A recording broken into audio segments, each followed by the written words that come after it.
Sa aking pagkasilang, katahimikan ang nailatag. Ang puting espasyong una kong naging tahanan.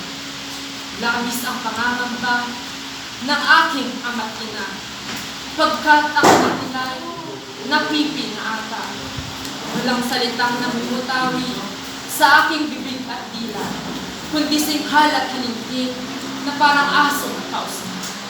Ako'y nangangamba kung ito ba ang aking parusa sa isang pagkakasala na hindi ko ginawa.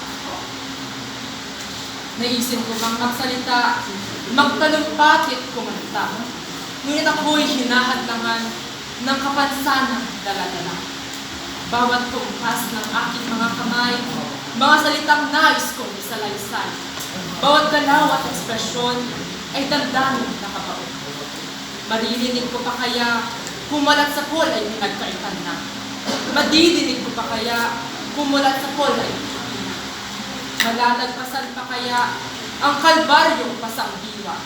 Makakaya ko pa bang manahimik at manahimik ka? Kailan kaya maririnig ang aking pinagkaitang himig? Kailan kaya madidinig ang aking